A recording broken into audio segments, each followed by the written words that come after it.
So I'm going to turn it over to Jake and let him get started. And Jake, thank you for what you're doing. And everybody grab a pen and here we go.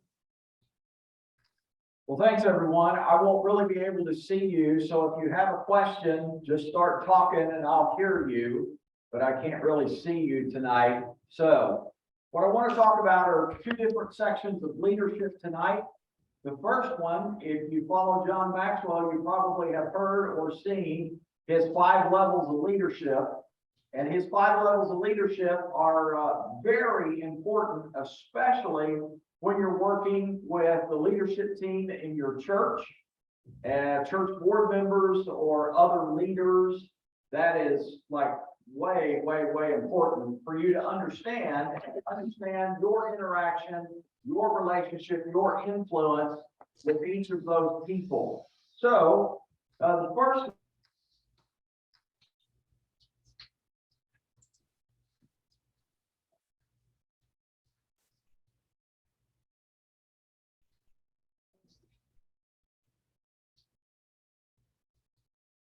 Am I the only one that lost audio there?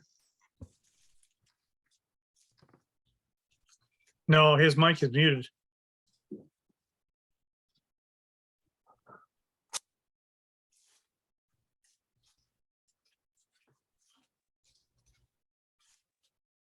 Phil, I think his mic went out.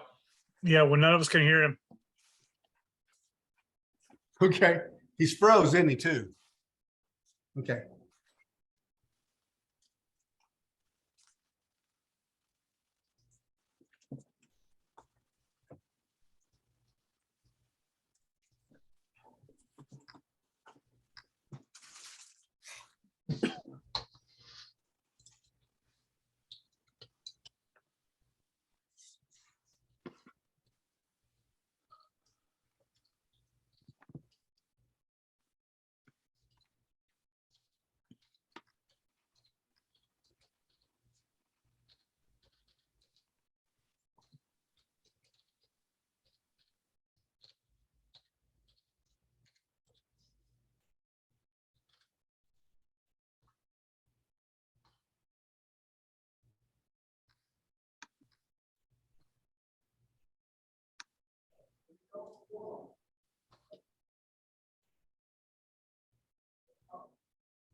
Okay, so Bill's having trouble over there. So we're going to bring Jake in my office and he won't have a whiteboard, but he'll have the steps and then you already have the circle. So just kind of use your wild imagination, okay? And some of you have a wild imagination. Some of you need to tame it down a little bit. I mean, Mike Johnson's out of control. I can sit in the office right now. So just hold it down, okay? So here's Jake. Okay, technology's great when technology works. So, okay, so if you have the 5 stair steps going up, the very bottom one is the level that we all start with, and we have to understand what it pertains to in each of these steps. The lowest one is position, your position. I am the senior pastor. I am the manager. I am the vice president, wherever you're working, whatever your title. Your position. Now, something that I found in my working now, especially with next generation, is that position doesn't mean anything. If I walk into youth group and Pastor Christie introduces me as the senior pastor, they don't really care. And she calls on me to pray or talk or whatever. And they don't care. I could be the man in the moon. And that's kind of the way they look at me. Position doesn't get you very far. You may think so, but if the only way that you can get people to do stuff is to say, look, I'm the boss of you, we're really in trouble, because nowadays that doesn't work. People just pick up and go and leave. So your position doesn't really help you. So then on the next level up would be permission. So now you're beginning to build a relationship. So in that, people start following you, listening to you, you start influencing them because they like you enough to let you. And unfortunately, with our different congregations, it takes a different amount of time to reach this level with all the different people.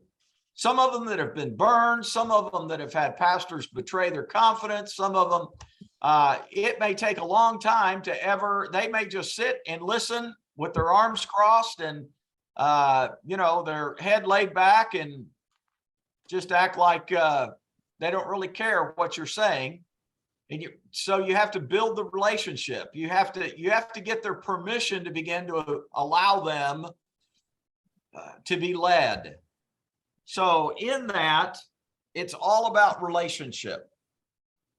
So one of the key things that you have to remember in this is if you're sitting in a boardroom with 8 other people, you're on one of these levels with each one of those. So for some of them that have been on boards, they've had 100 different new pastors. They've heard it all. They've seen all the vision plans. They've heard philosophy of ministry. They're just sitting back, and it's it's just going over their head or in one ear because they aren't really listening. They really don't care. They know how this church works. That's what they know. And then some of them that maybe you got to spend more time with in the interview, or maybe they helped you in the move process. They know you a little bit. They know a little bit of your story. You got to go know their story. You got to listen to them. You got to hear what they're saying and begin to build a relationship for them to allow you to begin to lead. And then you get to the third level, which is production. And all of a sudden, things are beginning to happen the way you laid out that you felt like they would happen. And it's for different reasons in different places. If you have a couple new families come that stick, that could be great, and people could be all excited because they have new people. Or you could solve a problem. I know at one of my churches, they just complained and complained and complained that they didn't have enough parking. So finally, after about the third board meeting, all I heard was we didn't have enough parking. I just asked them, I said, would you allow me to solve the parking problem? Because I think I can solve it. And they said, oh, yeah, sure. So they gave me a dollar amount that I could spend to solve the parking problem. The next day, I called the local quarry and I got 3 truckloads of road base dropped on the property and spread. And by the time they came back 2 days later for Wednesday night church or whatever it was, there were 25 extra parking places. They were just floored. And all of a sudden, things began to happen. We had work day. We cleaned out about 6 closets, and the church actually wasn't stacking chairs in the lobby in the back of the sanctuary anymore. But then we began to see, hey, we're cleaning stuff up. We got places to put people. We got places to park cars. That sounds like simple stuff, but for some people that have had a pastor that just joined them in complaining for several years and it didn't happen, all of a sudden stuff was happening and they started liking what I was saying because we started having some production. It was a lot harder in an instance or two when I got to Parsons because they were doing some really, really bad business practices. They had some really bad managers in place. Some of them even paid. And so after I got there, I was there about 6 months. I just looked at the board one night and I said, do you want this to keep happening? And they said, no. I said, well, we need to solve this. They said, well, how are we going to do that? I said, let somebody go because they're not happy. They complain all the time. They're not doing a good job in managing their particular area. And it happened to be our coffee shop, which the church had sunk $125,000 they didn't have into over the last 3 years, since they started to 3 years old.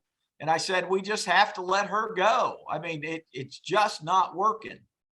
And they said, well, what would we do? So I laid out 2 or 3 different things we could do. And so I had the meeting with her and I talked to her, and then I gave her a letter that explained it. And I said, we've got to make a change. Everything that's happening month after month is you want money from the church, and the church doesn't have any money. And they were wanting about $2,000 a month, $2,000 a month. And she had secretly run up a bunch of bills and had just presented me with about $18,000 of debt that she had run up against the coffee shop. And that's when I just told the board, if you're ready for this to stop, we can stop it. Well, all of a sudden, the coffee shop went from being in the red every month and needing $2,000 a month from the church to being in the black. And they were like, well, how did that happen? And I said, well, we stopped being foolish in our management. And, well-intentioned people can have a passion for something and just be like a fish out of water. They just don't fit. And so that was one of the things that we solved. We got another manager in there, and things began to happen, and things began to change. And after about 6 months, then we started getting into the same problem again. They needed thousands of dollars every month to make payroll. And so then we had to make a change again to the way that we manage it now. And I told the staff, I said, if we make this change, I'm taking over and you're taking over. And that's the way it's going to be run. And to this day, the church now runs the coffee shop. It's the best move we ever made in that community, because we're in touch with the community people every day. We have the police chief and the fire chief come in and have lunch about 3 days a month. We have city council members that come in. We have school board members that come in. And now we're on a first name basis with all of those people. They know who we are. They know what we're about. They know when we did 522 crisis care kits for Ukraine. They were a part of that because we made it a community project. And they know that we adopt schools in the community and provide breakfast and gifts for teachers. And the community leaders are now just floored at all the ministry that takes place through the coffee shop and the church. So when you begin to see some production happen, when you begin to see some results, people all of a sudden like what they see. They may not like some of the decisions you have to make on the front end. So you really have to know where you're going on the back end of that. But as you begin to build this relationship and they begin to believe, you got to be careful, because they'll give you enough rope to hang yourself. And so you have to tread slowly and not take advantage of the influence that they give you. But you're on one of those levels with all the different leaders in your church. And the problem is we usually think that we're moving up levels really quick. Or we say, I went from position to production really fast. I mean, really, no, you didn't. You just think you did. And what happens is you find out that you're still way back down the ladder. You're not nearly as high as you thought you were. All you have to do is cross them once, because we don't have the relationship that we wish we had with each individual. So that's the first 3 steps. The bottom one is position. The next one is permission. The next one is production. And then the next one is people development. This is when you begin to have people identify you as somebody that they like, they may admire, that they want to know more about you. They don't just want to know the big story that you tell up front, or you tell over a lunch or something to somebody that says, tell me about you, tell me about your family. They really want to know what makes you tick. They want to know specifically about your call. They want to know how long you've been married and how that's working. And all of a sudden I've had people, begin to do this, and they, will you be my mentor? And people say, because different people have different words for this, will you disciple me? And these are some really wonderful up and coming young leaders, young men in the church. And so out of that, you begin to develop these different relationships with different people. Now, if you have one of those in a church where you've been about 8 or 10 years, you're very blessed. You're really doing well. A lot of people never arrive at this point just because of their personality or the culture of the people that they're pastoring in or the DNA of the church. They don't warm up. They don't get close. They don't do all these things. They just hold you at a distance the whole time. I found out in my first couple churches, it's because every pastor stayed 2 years. And at the end of about 20 months, they shut down. I mean, they started withdrawing because they just knew that I was going to leave. They just knew that I was going to find another place, resign, and move on. And they just started withdrawing. I thought I had these great relationships with people, and we were going to see some great things happen now. And they shut down, withdrew. Some churches just have that because of how many times a particular thing has happened to them. A church splits, a church changes pastors, somebody leaves. Some churches are so desperate for people, they let people with bad character remain in positions of leadership. I had a song leader that I found out beat his wife. And so I was trying to do some counseling with him. She had a big black eye and everything. And after about 2 weeks of him not being on the platform and not being there, she was still attending, but he wasn't. They said, when is he going to come back and lead our music? I said, oh, we've got a difficult. Oh, I know, he hit her. But I mean, he's our song leader. He usually takes about 2 weeks off, then we have him back. I said, well, it's not going to work that way this time. And, sometimes that's a hard call when they're so used to it. But it's all about relationships. You have to get to know them enough to trust you as you take some difficult stands, as you make some difficult calls, and that relationship grows. And then pretty soon you get past all the baggage and you get into some real results. And then you get people that are noticing the way you live, your marriage, the way you treat your kids, the character that you demonstrate when they get to know you outside of the pulpit and outside of the church world. And you begin to get these close relationships where you pour into people and they pour into you. And then the top level, the fifth level, is personhood.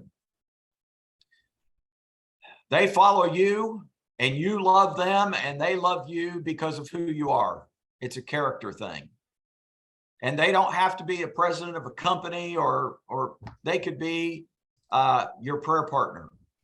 Somebody that you trust and they trust you, and you've developed this relationship over a long period of time. This doesn't happen quickly. I've been in ministry now 40 years, and I have 6 people that I've called prayer partners or mentors in my ministry. And there have been times when I've had a difficulty and they heard about it and they started calling me, and they call me every day and they pray for me and they want to check on me, or once a week or whatever it is. I've had times when I heard one of their family members died and I just showed up at the funeral. And, we always surprise each other when we do things like that because we really care. But, if the guy that I talked to, one of my mentors, not a pastor, he's a businessman. He's in Christian television. He was the administrator at the second largest church in America in the early 80s. He's a wealth of knowledge for me, always has been. If I got a call that he needed me, I'd leave here, go get on a plane, and I'd be in Atlanta tonight. That's the kind of relationship you develop with mentors and prayer partners. And if you get one in your lifetime, I'm very, very blessed to have multiples of these, but it started with my father. I had a great father who was a great churchman as a businessman and a university professor, and then got a call to ministry. And so he influenced great in my life, and then each of these other guys. And unfortunately, most of those guys are gone now. I've had enough birthdays that I'm outliving them because most of them were about 20 years older than I was. So position, permission, production, people development, where you're reproducing, and then personhood, which is a pure character issue. you believe in them and they believe in you, not because of what you do or what they do for you, but just because they're who they are. So, any questions on that real quick on that part of it?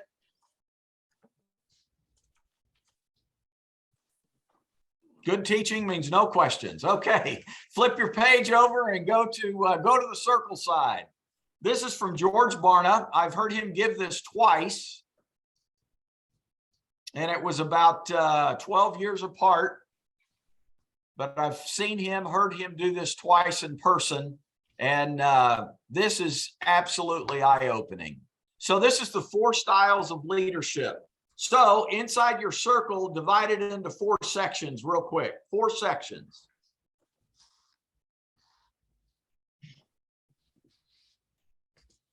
You can draw an X or a plus sign, it doesn't matter. Because any one of these 4 styles can be the lead pastor. Any one of these styles can be the associate pastor. Any one of these styles fits any leadership position because it's not dependent upon a title. It's about how you lead people, how you're wired up, who you are.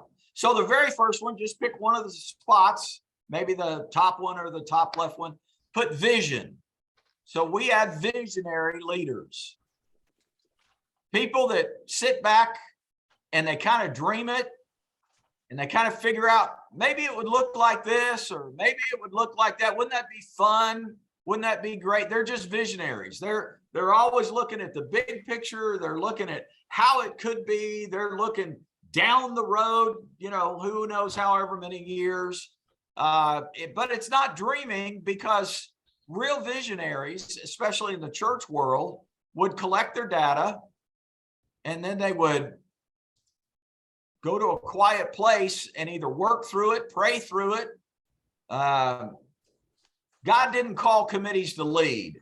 He called individuals to lead. He called a Moses. He called David. There was a Peter. There was a Paul. It's not vision by a committee. Personally, I've never seen that work. I can't imagine how that would work and who casts the vision when. And you can work with other visionaries, but when you're actually working within the church, there's got to be somebody that says it's time to move to the next level. It's time to recast. It's time to enlarge the vision as God gives it to me. So inside the church, we would talk about a God-given vision. So you collect all your information, your data, you get your Bible, you go off somewhere that you can think and focus and talk to God and the vision for the church and the direction for his people. And then you express that. And most of us probably know somebody that's a real visionary. And if you're not a visionary, you're sitting there enjoying it, but you have no idea where they're at. I mean, they have left this earth. They're out there, they're thinking, they're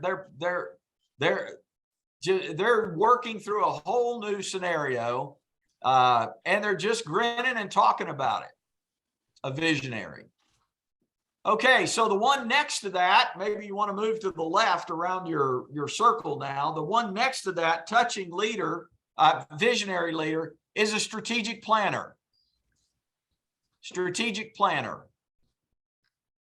So the strategic planner are guys that'll drive you crazy because about the time that you make a decision, they're like, well, what's the first thing we need to accomplish? How would we get started? And so a visionary talks about, I want us to get out here, wherever here is.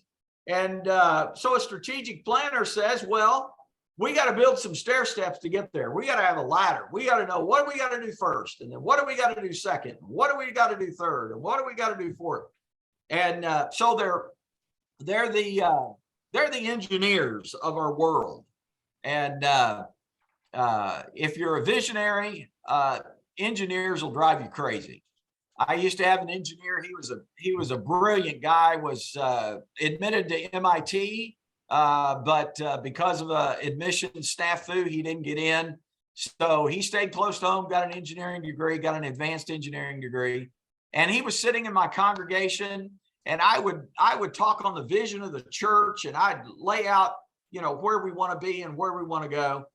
And almost every time, Steve would stop me at the door on the way out. He'd wait around. He had plenty of people to visit with. And he'd say, Pastor Jake, I want to take you to Pancake City tonight. I knew what that meant. That meant I was going to drink way too much Diet Coke, and I was going to be up way too late after leading all the ministries on Sunday. And so we'd get there, and Steve would have some illustration like this. You just took a whole box of straight pins, 500 straight pins, and you dumped them out right in front of me today.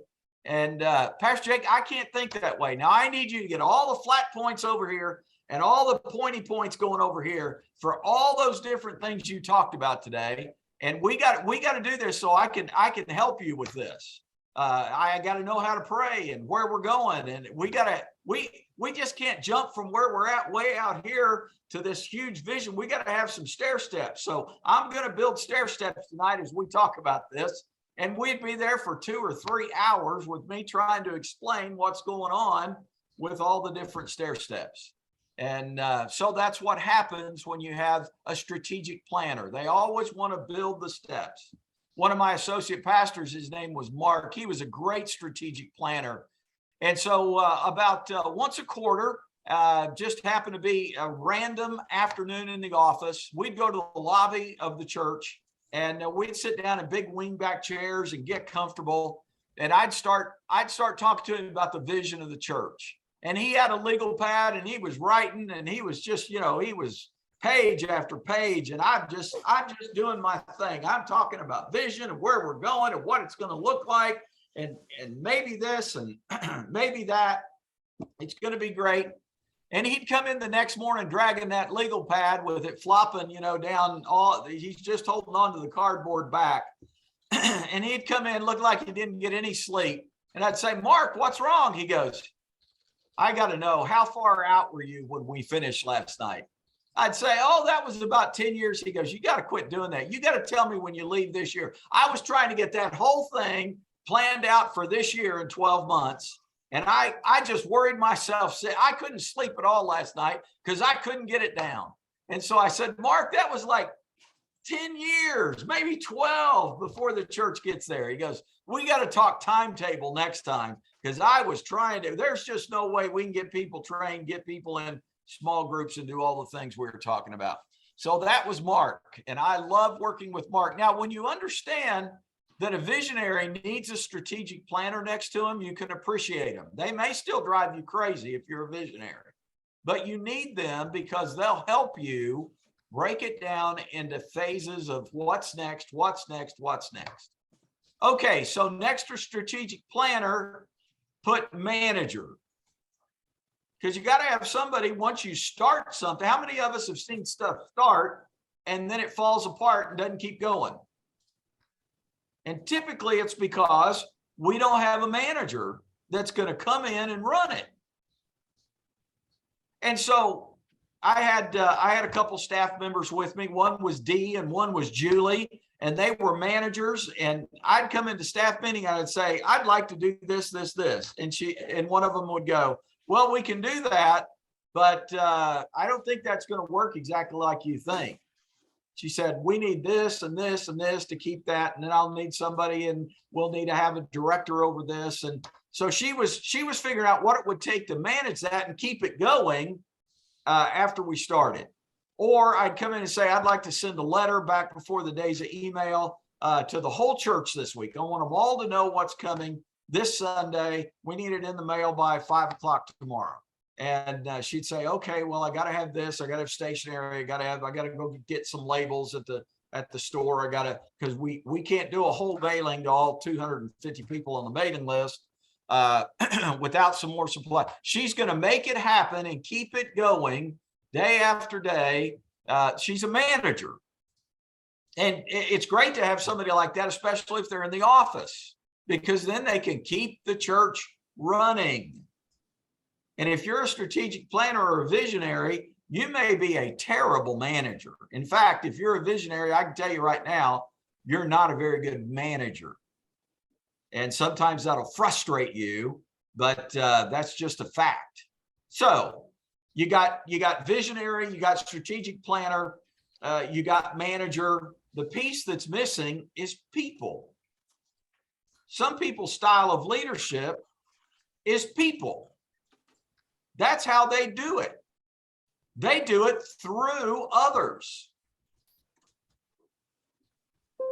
So when I was in one of my churches, when I was in North Missouri, I had the four of us at staff meeting, and I'd come in and I'd say, hey, what would it look like if we did this? What color is that? How would that happen?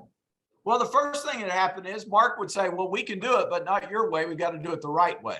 Because first we'll have to do this, and second we'll have to do this, and third we'll have to do this, and fourth we'll have to do this.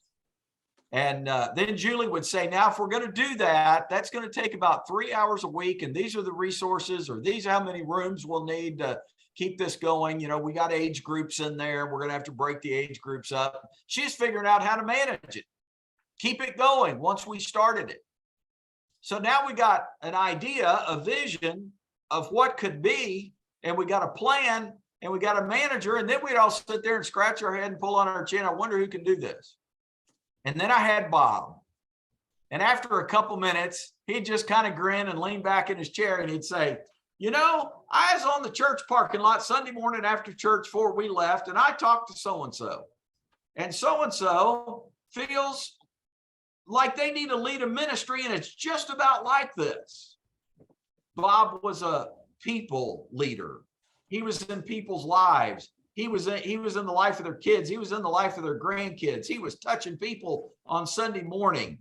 And he'd say, I think so-and-so might be the person to lead this. Or maybe the next week I'd come in and do it again. I'd say, what would it be like if we did this? And Mark would say, well, that's going to take at least 2 months to set up and get a couple people trained. And so we're going to have to do this, then we'll have to do this. And he's got all the plans. And Julie would say, you know, I really think we probably have enough resources to do that, but we're going to need about one real leader, but then we're going to need some helpers. We're going to need some good helpers. And then we'll just need like sponsors. We'll just need people to show up and be there. And we'd say, well, I wonder who can do this. And so we're all sitting around like this.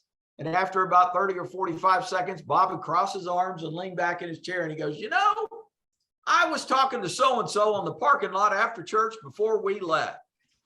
And this is what they said. And he and his wife are looking for a ministry that just about fits this. I really think they could do this.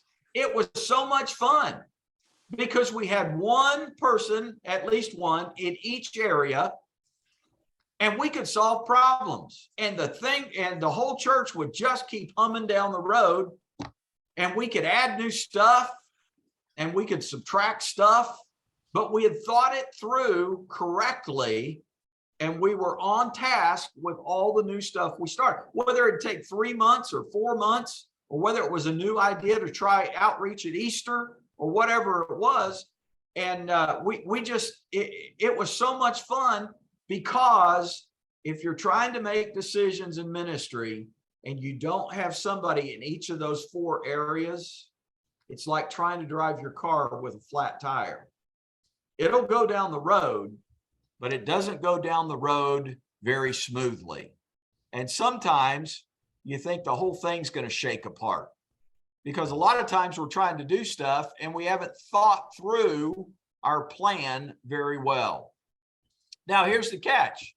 If you have these people and they've each got people that they work with, you know how people are, don't you?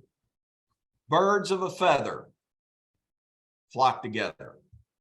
And so if you've got a bunch of strategic planners, guess who their friends are in the church? And if you've got a bunch of managers, guess who their friends are? And I can remember my home church did something like this. They used personality types instead of leadership styles. And they brought in a high-powered consultant from about 500 miles away. And he came in and he set the whole church board up, and then he divided them into their groups. And he told them, okay, you have to decide. I'm going to give you a few minutes here. Are we going to sell and relocate, or are we going to build on this property? Go. So each of the groups, and it happened to be that they were in these 4 groups. He just grouped them by personality, they call it personality instead of leadership style. And so after about 10 minutes, he came back and he went to the visionary leader group, the dominant leader vision group.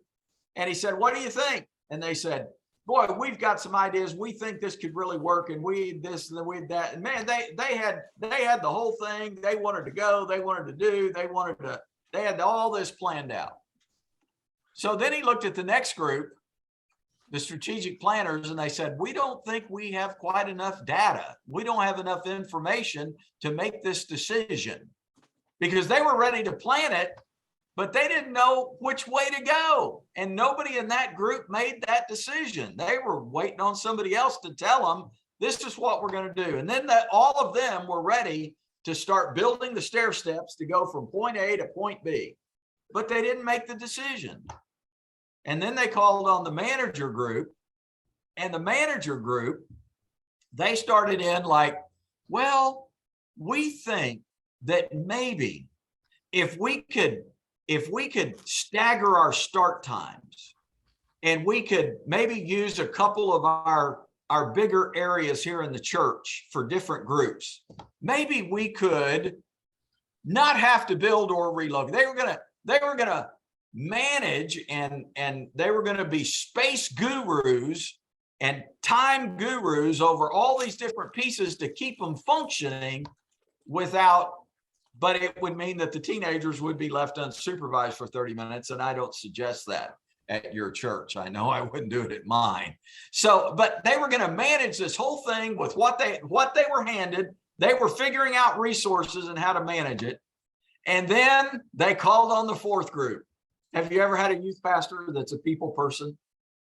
That seems to be where most of them are called. And they called on the people group and they said, well, what's your decision? They said, we thought this was really interesting. We decided to go for pie and coffee with this when this is over and keep talking about it. They made no decision. They just visited the whole time. And they decided maybe they need to visit a little more.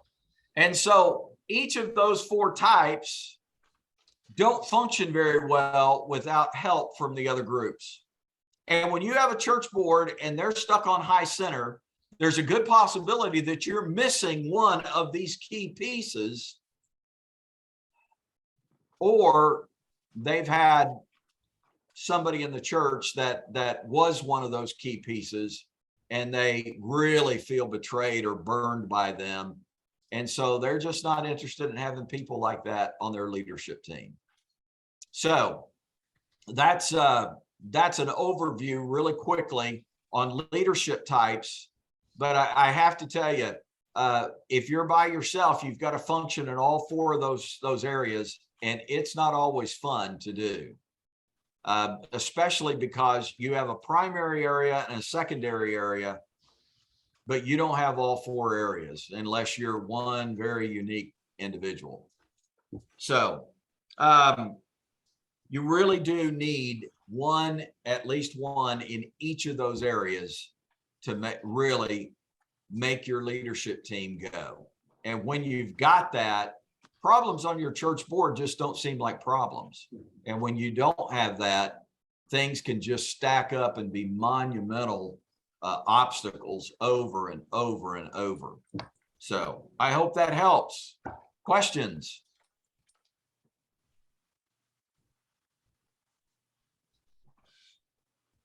No questions, good teaching. Pastor Phil. I have a question. Okay, Tamara, go ahead. Well, I was just kind of wondering, so if you've got, what does it look like for those to have people in those 4 categories, but to still be high centered or to not have unity? Or what does it look like to wade through whenever, I don't know, I'm assuming that you're still dealing with people. And so I'm imagining that it might take a little bit sometime to get all 4 of those personality, those leadership styles on board together. The biggest problem that I have found in church consulting and the churches that I've pastored, and I've been senior pastor at 9 different churches now, is that people think they're a visionary and they're not. Or people think that they do real well with people and they're a people person and they're not. I've been with leaders and if you gave them 5 minutes, they would talk themselves out of the vision they just cast or the decision that they just led the board through. 5 minutes. And all of a sudden, maybe we shouldn't do that. See, that's a, if you want to do strengths finders, that's a woo. That's a people person. They can be talked out of a lot of stuff, especially if it's a hard decision. And so typically what I find when that happens is that people don't have a good read on who they really are. And therefore it creates problems for you, especially if you have engineers that think they're people, because they ask weird questions. And they're always like, somebody says, you know, can't they ever just get along? Well, the way their brain works, they're not throwing sand in the gears. They're trying to solve the problem so that when you start working on it, it works. But if they see themselves, I like people. Well, that's great, but you're a weirdo. People don't like you very much. And so they misread who they are. And that really creates problems because again, I've had people who were managers who thought they were visionary leaders. And, they wanted to take maybe 3 or 4 months to decide to, buy one computer or a new box of pencils. And it was like, they're always worried about, well, what are we going to do with it once? What are we going to do with the old one? They're worried about managing all this stuff instead of where are we going? A visionary leader is where are we going? A manager is like, how do we make this function day after day after day? What are we going to do with this? What are we going to do with this? What are we going to do with this? And when you get people that are serving in the wrong category, you'll find frustrated people, impatient people, especially if you hear that one of your leaders yells at their kids all the time. That's a sign that they're a frustrated leader in the home. I hear that a lot, that, church leaders don't do well at home. They just see themselves instead of processors or planners. They just, everybody ought to see it the way I do. And I'm this great visionary leader. It's all going to work out. Trust me. And, so that's what I've seen happen most often. You really don't have all four, or they don't trust the leader that's up front, the senior pastor or whoever's doing the presentation for what needs to happen next. And therefore you keep running into these bumps because they aren't ready to allow you to lead. You can talk it, but you aren't influencing them yet. Does that make sense? Yes. Okay. Jake, Any I other got a question for you. On your first 5 levels, Yes. position, relational, how do you move from one to the next? There isn't a set way. You have to build a relationship with every person. Now, if you're in a larger situation, it just comes with time through working with leaders, and then the leaders that are trusted in the church tell other people, we've got a good leader, we've got a good pastor. They really know. And again, depending upon where you're at and what their history is, if they've been burned, it's going to take a while. It really does. In one of my churches, every time any church in town, any denomination got up over 200, they split. We were in our 3rd year of running over 200 before they really started believing that this could be something. And it was part of the DNA of the community just to be distrustful once you got some influence or power or whatever you want to call it. And so there's no set time. And if you're standing in front of 100 people on Sunday morning, you have to remember you're at 100 different places on that leadership because you're at one with every person. You don't move up for the whole church at one time. You're on this level with Joe and this level with Sally and this level with Mary and this level with Bill. And it's different across the board. And that's what makes that's the reason you have to understand it real good, because it can be very frustrating.